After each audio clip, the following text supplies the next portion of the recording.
네, 이번 시간에는 지난 시간에 이어서 계속 블록체인의 진화라고 하는 주제를 갖고 말씀을 드릴 건데요. 이제 레이어 하나하나씩을 좀 놓고, 물론 저희가 5개의 레이어를 모두 다 말씀드릴 건 아니지만 레이어 하나하나씩을 놓고 중요한 레이어들에 대해서 어떤 진화적인 요소들이 있는지 살펴보도록 하겠습니다.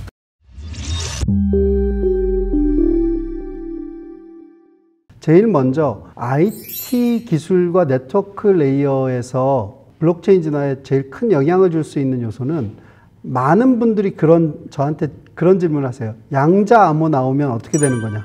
비트코인이 다 깨지는 거 아니냐? 이런 얘기를 하시는데, 이제 그런 레벨이 바로 블록체인에 큰 변화를 줄 수 있는 IT 기술 레이어에서의 진화 요소라고 보시면 될 것 같습니다. 그런데 이제 그런 양자 암호가 나온다고 해서 그러면 생태계 구조가 크게 변화할 거냐? 그럴 것 같지는 않습니다. 오히려 네트워크 기술이 크게 변화해서 레이턴시가 엄청 짧아져 가지고 블록체인 네트워크가 구성되어 있는 각 노드들이 전 세계에 쫙 펼쳐져 있는데, 그 노드들이 서로 통신하는 데 걸리는 시간이 엄청 짧아진다면 생태계에 큰 변화가 일어날 것 같은데요.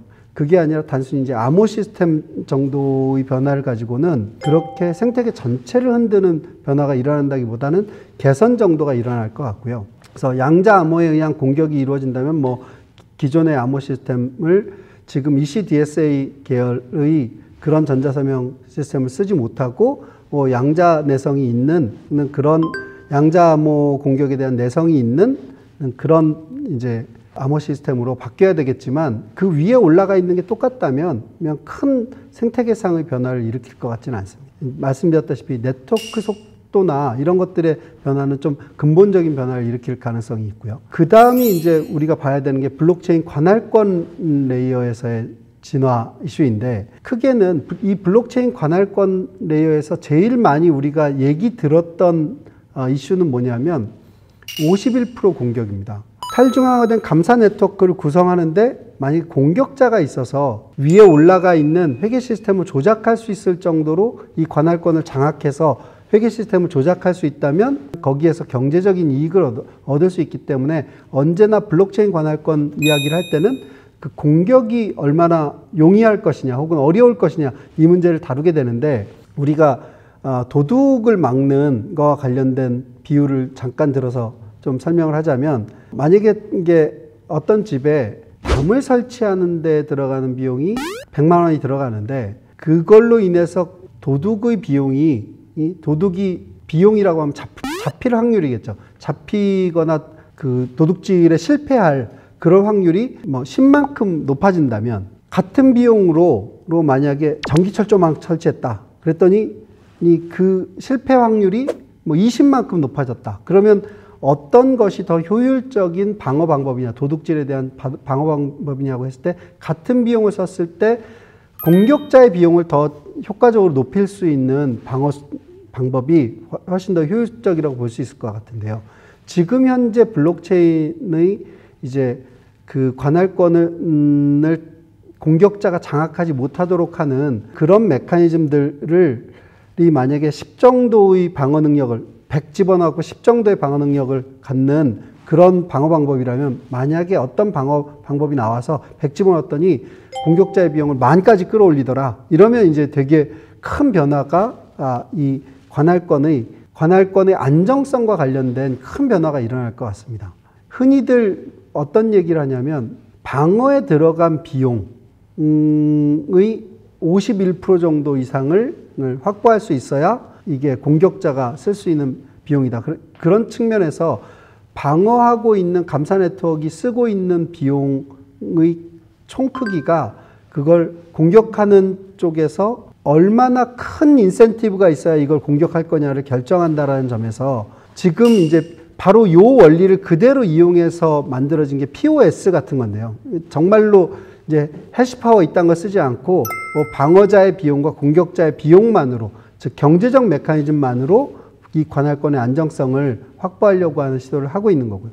근데 이것보다도 더 효율적인 게 나온다면 블록체인 관할권 자체에 매우 중요한 진화적인 이슈가 될 것 같습니다. 그 다음에는 블록체인 관할권은 아까 앞서서도 말씀드렸다시피 어떤 관할 대상에 대해서 검증하고 강제를 한다고 말씀드렸는데, 비트코인의 경우는 그 검증과 강제의 대상이 블록체인 상에 있는 회계 시스템에 있는 계정 과목 하나죠. 비트코인 현금 계정 과목의 상태와 그 상태를 변경하는 이벤트에 대해서 검증하고 강제하는 그런 관할권의 기능만 있었으면 됐는데, 이더리움으로 오면서 그 정도의 관할권 기능이 아니라 그거보다 훨씬 더 많은 숫자의 계정 과목을 검증하고 강제해야 되기도 하고, 또 그거보다 더 훨씬 복잡한 로직들을 검증하고 강제하는 기능까지 포함하면서 이더리움 버추얼 머신이라고 하는 체제가 들어오면서 이제 가스비라고 하는 구조도 생겨나게 되고, 여러 가지 이 관할권 레벨에서 새로운 진화가 있었던 것이죠.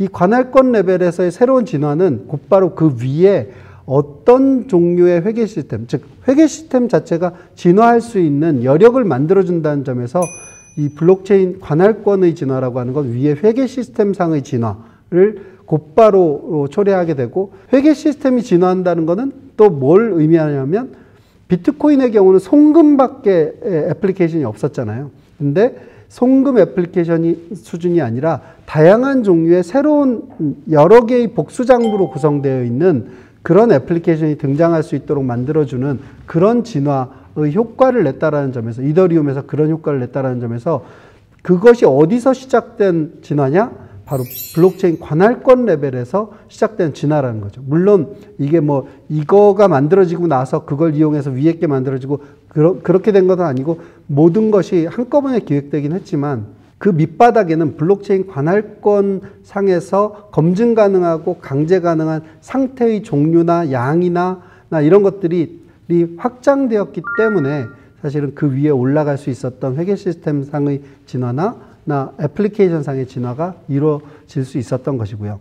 이런 것들이 확장되는 만약에 블록체인 관할권 상의 이 진화가 일어난다면 이 생태계 전체를 크게 변화시킬 수 있다라고 하는 것은 이제 이더리움 사례에서 이미 어느 정도 검증이 된 것 같습니다. 그럼 이제 이런 레이어에서 검증하고 강제하는 그런 상태나 상태 변경 이벤트들을 확장한다라는 시도로는 지금 최근에 우리가 듣고 있는 것들 중에는 어떤 것들이 있느냐? 대표적으로는 블록체인 관할권이 랜덤리스를 다룰 수 있는, 회계 시스템에서 랜덤이라고 하는 건 좀 생뚱맞은 존재인데, 이 랜덤을 왜 블록체인 관할권에서 장착하려고 하느냐 보니까, 이 랜덤이라고 하는 정말로 아무도 예측할 수 없는 난수가 발생되는 그런 상황이 애플리케이션 수준에서 쓰이는 요소가 많고, 물론 이제 이 랜덤이라고 하는 문제는 뒤에서도 말씀드리겠지만 이더리움 2.0으로 가면서 감사 후보들을 랜덤하게 선출해서 구성해야 되는, 그 네트워크를 구성해야 되는 그런 문제 때문에도 필요로 됐지만, 그 위쪽에 DM 레벨에서도 이 랜덤 함수가 만약에 관할권에서 제공될 수 있다면, 이 관할권에서 제공된 랜덤을 이용해 가지고 애플리케이션 상에서 그 속성을 활용하는 다양한 애플리케이션이 나올 수 있겠죠. 그거 외에도 사실은 이 블록체인 관할권 상에서 상태나 상태 변경 이벤트들을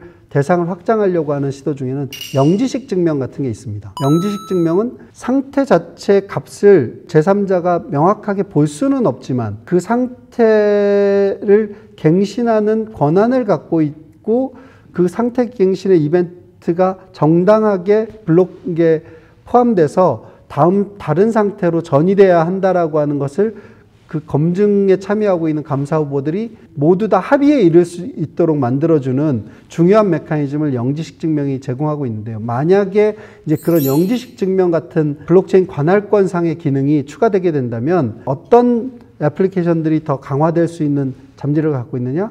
익명성을 많이 요구하는 그런 애플리케이션들이 이 관할권의 기능을 이용해서 그 위에 익명성이 보장되는 장부도 만들고 그 위에 애플리케이션도 만들 수 있게 된다는 것이죠. 그 다음에 우리가 제일 사실 블록체인 관할권과 관련돼서 흔히 많이 들었던 이야기 중에 하나인데요. 그거는 뭐냐면 더 많은 거래를 처리할 수 있는 관할권으로 진화하는 겁니다. 대표적으로는 블록 사이즈를 키운다거나 블록 생성 주기를 짧게 한다거나 뭐 이런 다양한 방법들을 써서 블록체인 관할권 위에 있는 회계 시스템상의 회계적 불확실성을 야기시키지 않으면서 더 많은 양의 트랜잭션을 처리하는, 거래를 처리할 수 있는 그런 블록체인 관할권으로 진화하려고 하는 시도는 엄청나게 많이 있었죠. 대표적으로 뭐 EOS나 이렇게 DPoS라고 하는 디포스 계열의 체인들 같은 경우는 거기에 검증인들의 숫자를 줄여서 더 빨리 이 블록 생성에 대한 합의에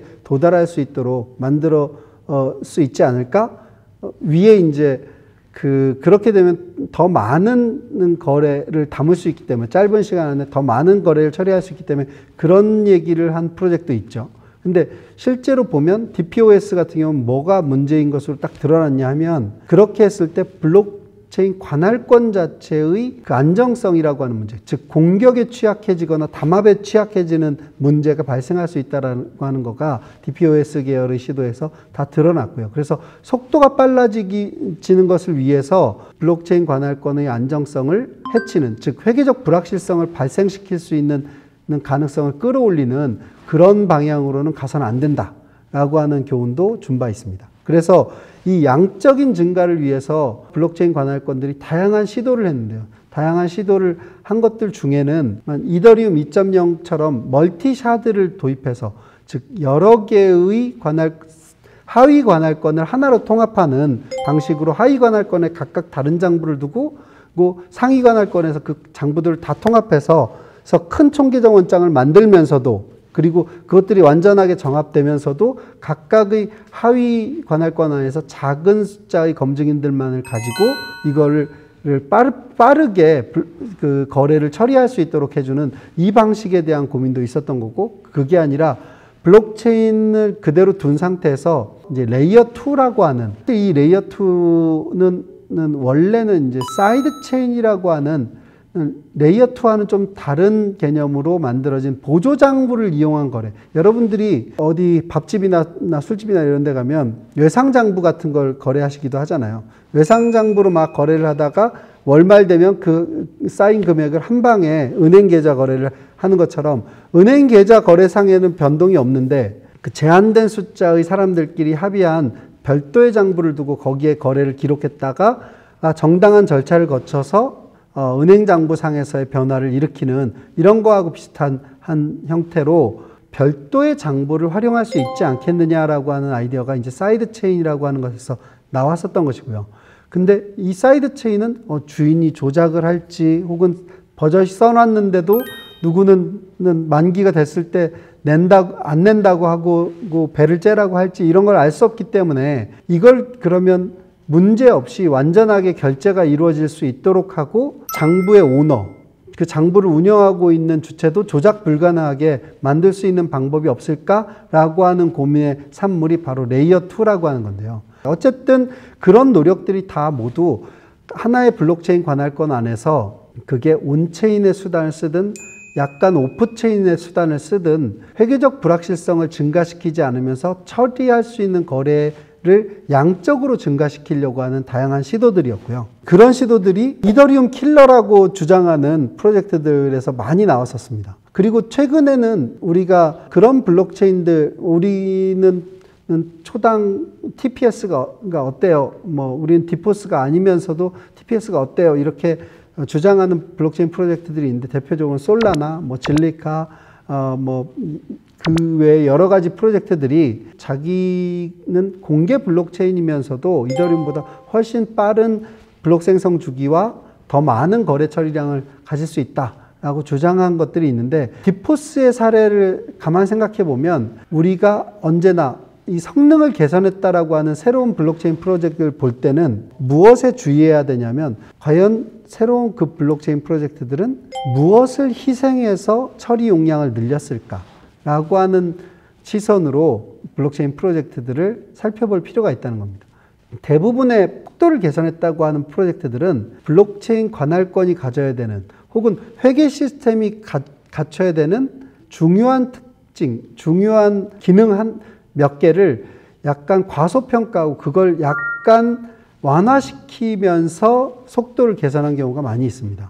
그래서 그런 부분들을 여러분들이 주의 깊게 보셔야 될 것 같고요. 그 다음이 이제 네 번째로는 블록체인 관할권에 대한 접근성이 강화되는 진화가 있을 수 있습니다. 접근성 관할은 크게 세 영역으로 볼 수 있는데요. 하나는 감사가 되려고 하는 액터들이 그 블록체인 관할권이나 감사가 쉽게 될 수 있도록, 이 감사가 쉽게 될 수 있도록 하는 감사 접근성이 좋아지게 되면 어떤 특징을 갖게 되냐면 블록체인 관할권을 공격하는 데 들어가는 비용이 공격자의 비용을 크게 늘릴 수 있다는 장점을 가지고 있습니다. 근데 감사가 되기 어렵다, 소수의 인원만 감사가 된다, 감사 후보가 된다라고 하는 거는 공격자들이 만약에 그 감사 후보들의 노드를 정확하게 알고 있다면 공격 비용이 매우 낮은 상태에서 그 위에서 돌아가고 있는 큰 자산들의 최소한 그걸 탈취하지 못한다 하더라도 최소한 그걸 사용하지 못하도록 만드는 그런 상태에 빠뜨릴 수 있는 가능성이 있다라는 걸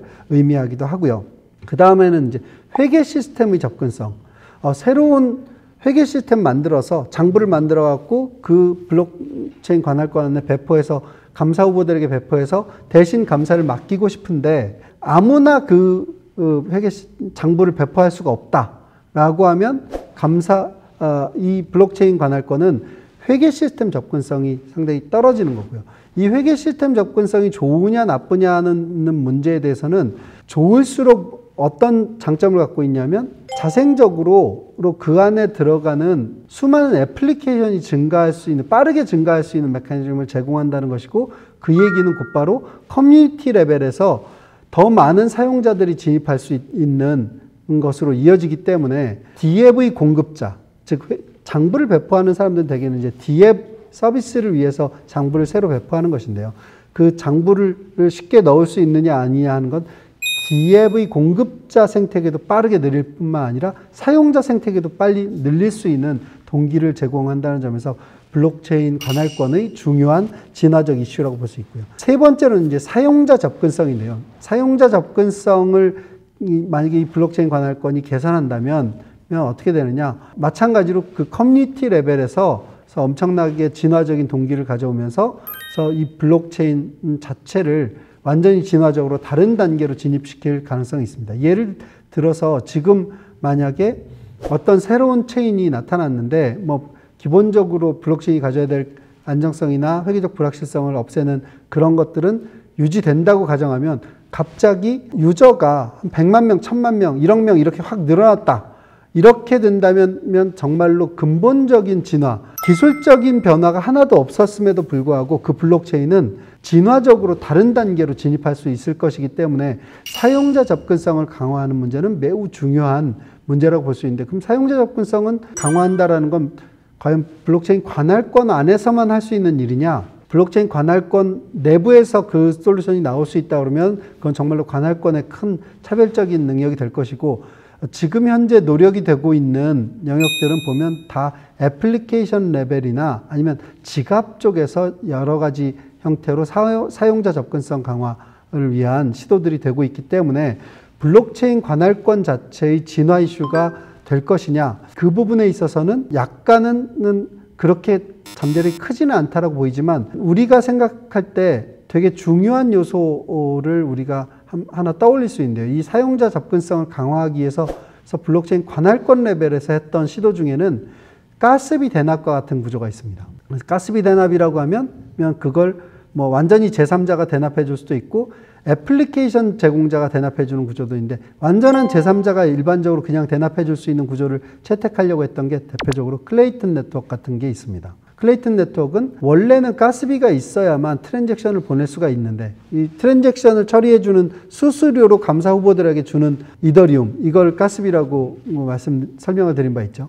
그런데 이 클레이튼은 일반적으로 사용자가 애플리케이션에 접속했을 때 과연 가스비가 있을까? 가스비가 없을 가능성이 있다. 클레이튼을 가스비로 내야 하는데 그 클레이튼을 사용자가 가지려고 하면 거래소에 계정을 만들고 거기서 클레이튼을 사와야 되는데, 그걸 거쳐가지고 유저들이 애플리케이션을 사용할 수 있다는 것은 너무나 사용자 진입을, 사용자 접근성을 저해시키는 일이기 때문에 우리는 애플리케이션 공급자든 심지어는 재단에서든 어디서든 임의의 제3자가 유저들이 보내려고 하는 트랜잭션의 수수료를 대신 내줄 수 있는 그런 구조를 만들어서 장착을 한 바 있고요. 그걸 통해서 뭐 다양한 애플리케이션들이 실제로 진입하면서 그 기능을 사용하기도 했습니다. 또 다른 케이스는 이오스의 경우인데요. 이오스는 애플리케이션 공급자가 어떤 대역폭을 만들기 위해서 사용자 수용 인원, 마치 건물 지을 때 여기 100석짜리냐 200석짜리냐 이런 것처럼 애플리케이션을 만들어 배포하려고 하는 쪽에서 이오스 토큰을 스테이킹을 집어넣어서 그 사용자를 수용할 수 있는 대역폭을 늘려가지고 사실상 애플리케이션 제공자가 가스비를 대신 내주는 그런 것과 같은 구조를 만든 바 있습니다. 그래서 분명히 그 사용자 접근성 강화라고 하는 문제와 관련돼서 관할권 레벨에서 그것을 제공할 수 있는 요소들은 분명히 있는데 그것만으로 아직 큰 성공 사례가 나오지는 않고 있습니다. 그 다음에 이제 블록체인 관할권 진화 이슈 중에 또 다른 하나는 사적 관할권을 수용하는 능력을 어떻게 확대할 것이냐 하는 문제입니다. 이 문제가 본격적으로 뭐 아주 핫 이슈가 되거나 이러진 않았지만 2019년경에는 공개 블록체인을 이용해서 어떻게 프라이빗 트랜잭션을 처리할 것인가와 관련된 몇 가지 시도들이 있었죠. 대표적으로는 EY 같은 회계법인이죠. EY 같은 회사에서 그렇게 공개 블록체인을 이용해서 프라이빗 트랜잭션을 처리하는 시도를 했었고 그 외에 다른 뭐 여러 가지 마이크로소프트 같은 경우는 이더리움이 아니라 비트코인 네트워크를 활용해 가지고 프라이빗 트랜잭션을 처리하는 그런 시도도 했었고요. 그 프로젝트들이 지금 현재 어떤 상태에 있는지 모르겠지만 공개 블록체인의 중요한 단점 중에 하나는 거기다가 뭔가 거래 내용을 쓰게 되면 아무나 다 들여다볼 수 있다라고 하는 단점을 가지고 있습니다. 그런데 만약에 공개 블록체인의 블록에다가 상태를 저장하면서도 아무나 다 들여다볼 수는 없고 특정한 권한을 갖고 있는 집단만 그 상태들을 들여다볼 수 있고 그런데 여기서 중요한 건 그 상태들을 검증해 주는 기능은 블록체인 관할권 안에 있는 감사 후보들이 해줄 수 있다면 우리는 공개 블록체인을 프라이빗 트랜잭션을 처리하는데 즉 사적 관할권을 만드는데 사용할 수 있게 되는 것이죠. 그래서 중요한 게 거기서는 기밀성 같은 걸 어떻게 보장할 거냐라고 하는 문제를 같이 담고 있는데 그 부분에 있어서도 앞서 말씀드렸었던 영지식 증명 같은 요소들이 중요하게 사용이 되고 있습니다. 그 다음으로는 이제 회계 시스템의 진화와 관련된 이슈들에 대해서 말씀을 드리도록 하겠습니다.